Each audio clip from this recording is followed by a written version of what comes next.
Students, आज हम हमारी क्लास के अंदर करेंगे इफ एंड एल्स के बारे में। ठीक है, इसमें हम कंडीशंस के बारे में सीखेंगे। इफ एंड एल्स के कई पार्ट्स रहेंगे, जिसके अंदर आज हम पहला पार्ट करेंगे। और उससे पहले हम थोड़ी सी रिविजन कर लेते हैं कि जो आप पीछे सीख चुके हैं। हमने पिछले 3 लेक्चर्स के अंदर कंटिन्यू ऑपरेटर्स के बारे में पढ़ा। ऑपरेटर्स आपके पाइथन के अंदर क्या होते हैं, 7 टाइप्स के होते हैं: arithmetic, comparison, identity, logical, bitwise, assignment and membership.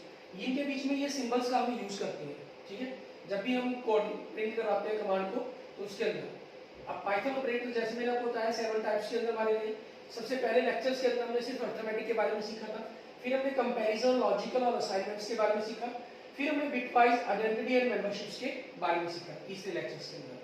ठीक है, अर्थमेटिक के अंदर आपने क्या था, हमने 7 साइंस के बारे में पढ़ा। आपकी 7 operations, addition, subtraction, multiplication, division, और साथ में फ्लॉट डिवीजन और मॉडुलस भी डिवीजन का ही पार्ट है। यहाँ से सिर्फ आपको क्वेश्चन मिलता है और जब आप डिवाइड करते हैं तो आंसर आता है। ठीक है, रिमाइंडर के बारे में नहीं पता चलता, और यहाँ से आपको सिर्फ रिमाइंडर के बारे में पता चलता है। ये हम पावर्स के लिए यूज करते हैं, एक्सपोनेंट, डबल स्टार का सिंबल जो हम यूज करते हैं। ठीक है, उसके बाद हमारे पास आपने ऑपरेटर्स के अंदर इन 7 जितनी भी हमारे पास 7 टाइप्स के जो ऑपरेटर्स हैं, उनके बीच में किस किस को प्रेफरेंस देंगे उसके बारे में हमने प्रेसिडेंस के अंदर पढ़ा। इसके अंदर हमारे पास जो मेन मैटर था कि सबसे पहले ब्रैकेट्स को प्रेफरेंस देंगे, फिर उसके बाद ये टेबल थी आपके पास। ठीक है, कि पहले पावर्स को, फिर complements, multiply, addition, right, bitwise, exclusive, comparison, equality operation, assignments, identity, membership, logical operators, इन सभी को हम कंटिन्यू अपने बारी बारी इनके ऊपर ऑपरेशन अप्लाई होता है। मींस एक एग्जांपल के तौर पर मैं थोड़ा सा कहना चाहूँ तो आपने याद होगा, आपको हमने इसमें किया था कि 7 + 3 × 2। इसके अंदर जब भी आप ऑपरेशन करेगा पाइथन के अंदर, तो बोर्डमास रूल फॉलो करते हुए पहले मल्टीप्लाई करेगा 6 और 7 और 6 13, आपको ये आंसर देगा।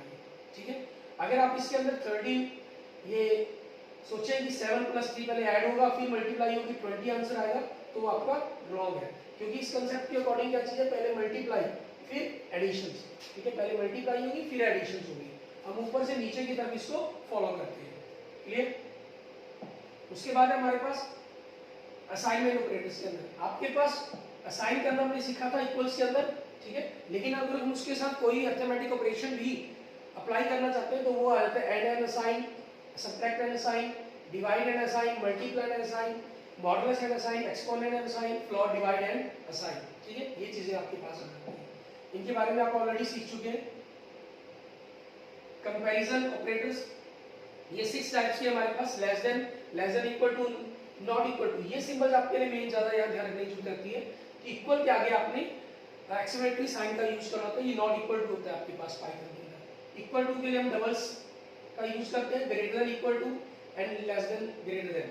और greater than, equal to and less than, equal to के अंदर हम इक्वल का जो निशान है वो बाद में लिखा जाता है, पहले greater than and less then का सिंबल लिखा जाता है। अगर आप उल्टे लिख देंगे तो आपकी वो सिंटैक्स एरर शो करवा देगा आपको। ऑपरेटर्स के अंदर हमारे पास लॉजिकल ऑपरेटर के अंदर आपके पास एंड, बिटवाइज, एंड, नॉट, अजोर्स, right shift and left shift, ये आपके पास रहती है। इनके बारे में ऑलरेडी हम पढ़ चुके हैं। ठीक है, इसलिए मैं जनरल ज्यादा डिटेल में नहीं जा रहा। आपने इज या इज नॉट मींस अगर दो अलग-अलग हमें वेरिएबल्स दिए गए वो इक्वल है तो इज में आपके पास इक्वल का मतलब वो इज का मतलब वो इक्वल लेके चलता है कि ट्रू कंडीशंस है। इज नॉट के अंदर वो फॉल्स कंडीशन लेके चलता है कि आपने जो लिखा हुआ है वो गलत लिखा हुआ है। ठीक है ना, उसके अकॉर्डिंग उसके क्वेश्चंस के आंसर को रीड करना होता है। इन और नॉट इन के अंदर ये आपके पास एक स्ट्रेंथ बनती है। इन मतलब कि आपके पास दूसरे वेरिएबल्स का मेंबर पहले वेरिएबल के अंदर है, नॉट इन मतलब वो नहीं है, तो वो दोनों ही केस में ट्रू मानकर चलता है। उसके अकॉर्डिंग अपने बताता है कि वो आपके पास जो रिजल्ट्स आएंगे इनके अंदर वो हमेशा क्या आएंगे, बुलियन के टाइप के अंदर आपके पास रिजल्ट आते हैं। इसके अंदर इज और इज नॉट में ट्रू और फॉल्स, इसके अंदर आपके पास इवैल्यूएट करने पर जो रिजल्ट्स बनता है वो आएगा आपके पास। ठीक है या नहीं कौन सा, उसके हिसाब से आपके पास रहेगा। ट्रू और फॉल्स के रूप में आज हमारे पास भी रहता है, मेंबर के रूप में भी आ जाता है आपके पास। उसके बाद हम बात करते हैं कंडीशंस की हमारे पास। ठीक है, इसके अंदर हमें पढ़नी है कंडीशंस। कंडीशन में हम पढ़ेंगे इफ एल्स के बारे में, और प्रिपेयर फ्लो चार्ट कैसे बनाया तो उसके बारे में हम देखेंगे। Writing code for if else के बारे में, कोड कैसे लिखा जाता है इसका, और इसके एक्सरसाइज के कुछ क्वेश्चन भी हम यही करेंगे। व्हाट आर कंडीशंस, कंडीशन क्या चीज है आपकी, कंडीशंस क्या कांसेप्ट है आपका कंडीशंस का। Condition are the statement that are created by the programming which evaluate action in the program and evaluates if it is true or false. If then else statement allows conditional execution based on the evaluation of an expression. कहना condition वो statement है जो create की जाती है आपकी programme के अंदर, जो आपको एवेल्युएट करती है एक्शंस को प्रोग्राम के अंदर और एवेल्युएट करती है कि वो ट्रू है या फॉल्स है। अगर वो ट्रू है फॉल्स है मींस ट्रू होगा तो उसके अकॉर्डिंग, फॉल्स होगा तो उसके अकॉर्डिंग। आपको याद होगा हमने एक मार्क्स वाला प्रोग्राम किया था, ठीक है ना, पाइथन पर भी करके देखा था। उसके ऊपर आपने देखा होगा कि प्रोग्राम को रन करवा कर भी इफ और लगाया हुआ था, उसमें अकेला इफ लगा के छोड़ा हुआ था, ठीक है ना। इफ देन एल्स स्टेटमेंट आपकी अलाउ करती है, ठीक है। फिर एल्स स्टेटमेंट रहेगी आपके पास allow condition expression based on the evaluation of an expression, means expressions की एवैल्यूएशन को डिफाइन करती है वो, ठीक है। जैसे अगर आपको याद हो हमने मार्क्स वाली जो कंडीशन उसके अंदर अप्लाई की थी, मार्क्स आपके पास देखिए थे कि मार्क्स 90 है, ठीक है, और इफ के ऊपर कंडीशन लगाई थी कि मार्क्स आपके पास ग्रेटर देन 75, ठीक है। तो प्रिंट करेगा प्रोग्राम आपके पास, उसमें प्रोग्राम को हमने प्रिंट करवाया था कि जो भी आप उसमें प्रिंट करना चाहते हैं, आइसक्रीम ईट करवाई थी, ठीक है। और दूसरी कंडीशन हमने उसमें दूसरी इफ से ही बना ली थी, उसके अंदर हम इफ की जगह फिर एल्स से कंडीशन बना लेते हैं, एल्स को लिखकर ही छोड़ देते हैं प्रिंट, ठीक है। उसमें ये कंडीशन बन जाती है एल्स, इफ और एल्स के अंदर कि अगर आपके पास मार्क्स 75 से ग्रेटर देन है तो मान लीजिए यहाँ पर हम मान लेते हैं चॉकलेट आइसक्रीम होगी, और अगर मार्क्स वैनिला आइसक्रीम, ठीक है, मार्क्स 90 थे तो उसने रीड किया इस प्रोग्राम को, ट्रू होगी कंडीशन तो ये प्रिंट करवा देगा चॉकलेट आइसक्रीम। अगर उसने देखा कि कंडीशन फॉल्स होगी तो वो क्या करेगा, जंप करेगा एल्स के ऊपर, अगर इस प्रोग्राम के अंदर और प्रोग्राम नहीं लिखा गया, ठीक है ना। अगर प्रोग्राम अंदर और लिखा गया तो उस कंडीशन ट्रू होने पर फिर जाएगा अंदर चेक करने के लिए कि क्या बनती है।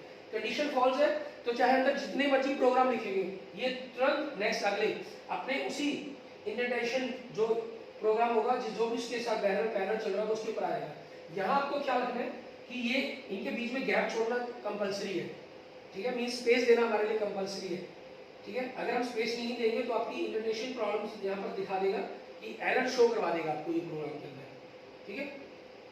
तो उस चीज के अंदर आपके पास ये अगर ट्रू कंडीशन है और इसके अंदर और कंडीशन आगे हमने राइज रखी इफ एल्स के अंदर, इफ एल्स और कहीं लिखे हुए हमने, तो फिर ये अंदर की तरफ चेक करना शुरू कर देगा उसके अंदर प्रोग्राम, ठीक है। और आगे बता रहा है कि Python uses boolean logic to evaluate conditions and the Boolean values true and false are return when an expression is compared और evaluated. For example x equal to 2 है आपके पास, प्रिंट x इक्वल टू 2, यहाँ equal to का मतलब है ये double symbol आ गया, ठीक है, प्रिंट्स आउट ट्रू। तो आपके पास प्रिंट x इक्वल टू 3, ठीक है, print out false, print x less than 3 prints out true.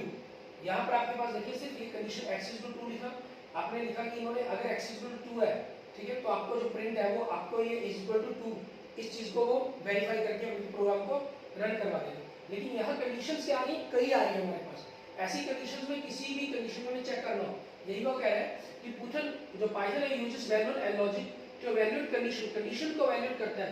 The Boolean values true and false are return when expression is compared और evaluate, compare करते हैं, उनकी तुलना करने की कोशिश कर रहे हैं कि वो लेस देन है ग्रेटर देन है। तो ऐसी सभी कंडीशंस के अंदर आपके पास ये इफ एल्स की कंडीशंस काम करती है हमारे पास। ये कंडीशंस के एग्जांपल्स हैं, उन्हीं कंडीशंस के अंदर हम इफ एल्स के ऊपर बात करेंगे कि इफ एल्स पर हमने किस प्रकार से काम करना है, ठीक है।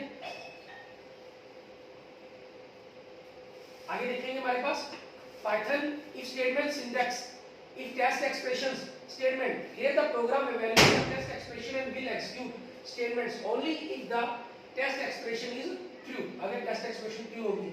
if the test expression is false the statement is not execute, वो statement execute नहीं करेगा, ठीक है। in Python the body of the if statement is indicated by the indentation, the body starts with the an indentation and the first unintended line marks the end, तो वो marks आपके पास and कर जाएगा आपके पास। ये कह रहा है कि देखो अगर टेस्ट एक्सप्रेशंस के अंदर क्या होगा, हम जो प्रोग्राम लिख रहे हैं वो उसको ट्रू रीड करता है तो आपके पास वो प्रोग्राम उसके अकॉर्डिंग आंसर दे देगा। अगर वो फॉल्स रीड करता है तो उसको एग्जीक्यूट नहीं करेगा, तो वो आगे की कंडीशन पर जाएगा। आगे की कंडीशंस आपके पास क्या रहेगी, वो एल्स की कंडीशंस रहेंगी आपके पास, ठीक है। और इंडेंटेशन इंडिकेट करना जरूरी है इसके अंदर, स्टेटमेंट के अंदर ये इंडेंटेशन के द्वारा ही आपके पास मींस तो स्पेस देंगे उसके द्वारा आपके पास होगा। हम देखिएगा आगे कुछ एग्जांपल्स करके उसमें आपको क्लियर हो जाएगा। Python interprets non zero values as true, non and zero are interpreted as false, कोई भी वैल्यू ना जीरो उसको वो इंटरप्रेट करता है फॉल्स के रूप में। How to use if else, कैसे यूज करेंगे हम इसके अंदर, ठीक है। एक फ्लो चार्ट सा बनाया जाता है आपके पास, फ्लो चार्ट के बारे में हम आगे बात करते हैं। सिंपल देखिए आप कोई भी टेस्ट एक्सप्रेशन उसको चेक करते हैं वो ट्रू है या फॉल्स है। फॉल्स है तो आपके पास वो डायरेक्ट उसकी बॉडी के अंदर आगे क्या है उसको कोई मतलब नहीं है, वो आगे डायरेक्ट ऑपरेशन पर चली जाएगी। ट्रू है तो फिर उस आपकी कंडीशन के अंदर और कंडीशन उसको चेक करती हुई आती है वो, ठीक है।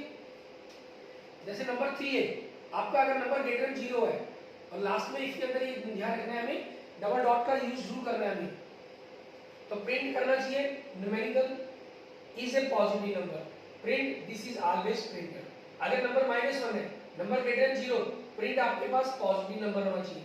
अब यहाँ पर कंडीशन क्या हो रही है, फॉल्स हो रही है, ठीक है। तो ये क्या करेगा आपके पास, ये फॉल्स होने के कारण डायरेक्ट अगले स्टेप पर चला जाएगा। अगला स्टेप आपके साथ किसका जनरेट करेंगे हम, एल्स का जनरेट करेंगे। How to prepare flow chart, कैसे बनाए जाते हैं फ्लो चार्ट। फ्लो चार्ट के अंदर देखिए ये हमारी जो लाइन है ये फ्लो लाइन के लिए होती है, indicate the flow logic by the connecting symbols, ठीक है। सिंबल्स को कनेक्ट करवाती है ये हमारे पास, और उसके बाद है ये सिंबल्स हमारे पास, ये हम यूज करते हैं मेनली स्टार्ट और स्टॉप करने के लिए प्रोग्राम को। ये हमारे पास पैरेललोग्राम, इनपुट और आउटपुट जो भी मिलते हैं use for input and output के लिए हम यूज करते हैं। प्रोग्राम के अंदर हम कोई भी इनपुट रख रहे हैं, डाल देना चाहते हैं तो उसके अंदर हम यूज करते हैं। और ये हमारे पास रेक्टेंगल प्रोसेसिंग के लिए यूज करते हैं, अरिथमेटिक ऑपरेशंस आपके पास जब रीड की जाती है उनके अंदर यूज किया जाता है इनका।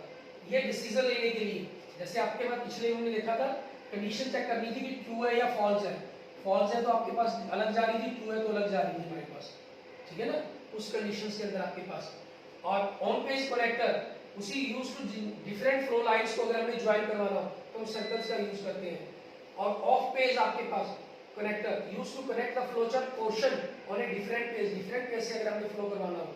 और आपके पास pre defined process functions means rectangle के अंदर लाइंस लगाई जाती हैं, ये रिप्रेजेंट करता है ग्रुप स्टेटमेंट को, परफॉर्मिंग वन प्रोसेसिंग टास्क, एक प्रोसेसिंग टास्क को कंप्लीट करने के लिए हम इसका यूज करते हैं। And how to prepare flow chart, कैसे बनाया जाता है, जैसे देखिए आपके पास इस फ्लो चार्ट के अंदर हम देखते हैं एग्जांपल्स के तौर पर, हमने प्रोग्राम स्टार्ट किया, डिक्लेयर करी वैल्यू ABC की, उस वैल्यू को रीड किया इसने, ठीक है। हमने चेक करना है कि ABC में से कौन सी वैल्यू बड़ी है। हम सबसे पहले चेक कर रहे हैं 2 नंबर ले लिए, अगर A B से बड़ी है ट्रू है, मींस A B से बड़ा नंबर है, इट मींस A की वैल्यू मान लो 10 है तो ये 7 है, ऐसा कुछ हो सकता है। और ये ट्रू हुआ उसी कंडीशन पर, तो फिर मुझे क्या करना है, 7 की तो मुझे जरूरत ही नहीं, मुझे तो सबसे बड़ी वैल्यू चाहिए। तो मैं क्या कर रहा हूँ, A को चेक करूंगा C से कि वो C से बड़ी है या नहीं है। अगर मान लो A तो आपके पास 10 था, C आपका अगर 10 से छोटा है तो ट्रू हो गया, बड़ा है तो फॉल्स होगी। ट्रू है तो प्रिंट A हो जाएगा आपके पास और आपका आंसर स्टॉप हो जाएगा। अगर फॉल्स है मींस मान लीजिए C11 है तो फॉल्स हो गया, तो आपके पास प्रिंट C हो जाएगा, मींस 11 आपका आंसर हो गया, प्रोग्राम स्टॉप कर दिया, ठीक है। और मान लीजिए अगर यही कंडीशन ट्रू या फॉल्स हो गई है, A आपका 7 है और B आपका 10 था, तो फॉल्स होगा तो प्रोग्राम इधर आ गया। अब A की तो मुझे जरूरत नहीं है, मैं B को चेक करूंगा, इसके साथ C के साथ मैंने चेक किया कि B is greater then C और नॉट। अगर B C से बड़ी है, B 10 थी, मान लीजिए C आपके पास 9 है, तो ट्रू होगी कंडीशन, तो B सबसे बड़ा नंबर होगा तो प्रिंट B और प्रोग्राम क्या आ गया, स्लाइड के अंदर स्टॉप हो गया। अगर फॉल्स है, मान लीजिए C आपके पास 11 है, ठीक है, तो प्रोग्राम क्या कर गया आपके पास फॉल्स हो गया, और फॉल्स होने के कारण आपके पास एक प्रोग्राम यहाँ रन आकर प्रिंट C हो जाएगा, क्योंकि दोनों ही तब से प्रिंट C हो रहा था, इसलिए दोनों को ज्वाइन कर दिया गया और प्रोग्राम आपका क्या हो गया, स्टॉप हो जाएगा। क्लियर, इस तरीके से हमने करना होगा इसको। How to prepare flow chart, आप product of numbers 2 number A and B इसका फ्लो चार्ट करके देखेंगे, और अपने स्कूल टीचर्स को जो भेजें, या आप मुझे भी भेज सकते हैं मेरे इस व्हाट्सएप नंबर पे, ठीक है। मैं आपको बता दूंगा कि आपके फ्लो चार्ट सही था गलत था, इसका बनाएंगे। और writing code for if else के लिए आप कोड कैसे लिखेंगे, इसके बारे में ऑलरेडी हम बात कर चुके हैं, मैं आपको बता ही चुका हूँ, ठीक है। If test body, test expression body of if लिखेंगे, एल्स बॉडी ऑफ एल्स आ जाएगी। The if else statement evaluates test expression and will evaluate the body if only when the test condition is true. अगर condition true है तो if body को evaluate करेगा। If the condition false, अगर condition false है, the body of else is execute, else की जो body है वो एग्जीक्यूट करेगी, वो आगे आ जाएगी। And indentation is used to separate the blocks, और इनमें ब्लॉक्स को अलग करने के लिए हमें इंडेंटेशन देना जरूरी है, कंपलसरी है आपके पास। कैसे करना है ये हम आगे देखेंगे आपके पास, इस चीज को आगे थोड़ा सा और आपके पास कंसेप्ट क्लियर हो जाएगा, ठीक है। इसके अंदर आपके हम क्वेश्चंस देख रहे हैं। जैसे फर्स्ट क्वेश्चन देखें आपके पास, इसमें क्या कहा गया आपको कि what is the output, output क्या होगी आपकी, a is equal to 5 if a is greater than 0 print a is positive. अब आपको क्लियर है कि a जो 5 है वो 0 से ग्रेटर देन है, मींस कंडीशन ट्रू है आपकी, तो आपको लगेगा कि a इज पॉजिटिव आंसर आना चाहिए। 5 is positive and none of these, ये तो आंसर है ही नहीं आपके पास। यहां मिस्टेक क्या हुई है आपकी इंडेंटेशन की, स्पेस नहीं दिया गया, तो इस कारण अगर आप इस प्रोग्राम को रन करवाएंगे तो एरर आएगी। लेकिन अगर आपने, क्योंकि मैंने यहाँ पे इनके स्पेस नहीं शो किया हुआ, तो आपका जो आंसर बन जाएगा वो एरर बन जाएगा। लेकिन अगर आप यहाँ पर एक स्पेस दे देते हैं तो आंसर क्या आएगा आपका, a इज पॉजिटिव, क्योंकि इसको हमने डबल कोट के अंदर लिखा है और डबल कोट के अंदर जो बात लिखी जाएगी वो एज इट प्रिंट होगी आपके पास, ठीक है। उसके बाद देखते हैं हम इसका सेकंड क्वेश्चन, इसमें क्या कह रहा है आपको, इसके अंदर भी अगर आप थोड़ा जज करेंगे what is output, a is equal to 3, a value हमने 3 असाइन कर दी और b वैल्यू को 3 असाइन कर दिया। कंडीशन चेक करनी है कि a और b ट्रू है या नहीं है। आपको क्लियर है कि दोनों की दोनों ट्रू है, प्रिंट क्या करवाना है, b and a are the same numbers, b और a सेम नंबर है। एल्स अगर दोनों इक्वल ना हो तो आपको ये प्रिंट कराना है a and b are different. आपको ये तो क्लियर होगा कि डिफरेंट वाला आएगा नहीं, नन ऑफ दिस होगा नहीं, इट मींस दोनों सेम नंबर्स हैं, ठीक है। अब सेम नंबर यहां देखिए वही इंडेंटेशन पर एरर, आपके पास इनके पास स्पेस देना चाहिए था, वो स्पेस नहीं दिया गया प्रोग्राम में प्रिंट टाइप करते वक्त, तो इस कारण आपकी प्रोग्राम, इसका आंसर जो बनेगा एक्चुअली में वो एरर बनेगा सी। और लेकिन अगर हम यहाँ पर आपको स्पेस देकर प्रॉब्लम पूछूं तो आपका आंसर क्या बनेगा, B and A are the same numbers, आपका ए आंसर बन जाएगा, ठीक है। तो ये डिपेंड करता है कि आपको लिखा किस तरीके से प्रॉब्लम किया। तो ये सारी चीजें आपको क्लियर तब होंगी, आप क्वेश्चन के आंसर तब डायरेक्ट दे पाएंगे अगर आप इन सभी की प्रैक्टिस मेराकी पर करके देखेंगे, पाइथन पर करके देखेंगे, इनकी कोडिंग को रन, प्रोग्राम को रन करवा कर देखेंगे, ठीक है। इस तरीके से आपने ये सभी क्वेश्चंस कंप्लीट कर लेने। Okay, thank you friends, thank you students. अगर आपको मेरी वीडियो अच्छी लगी तो इसको लाइक करें, अपने दोस्तों मित्रों से इसको जरूर शेयर करें। अन्य किसी भी प्रकार की प्रॉब्लम के लिए मुझे मैसेज कर सकते हैं, कमेंट कर सकते हैं। और अगर आपने अभी तक मेरा यूट्यूब चैनल विजय जाखल बंसल मैथ नहीं सब्सक्राइब किया तो please subscribe my YouTube channel Vijay Jakhal Bansal math.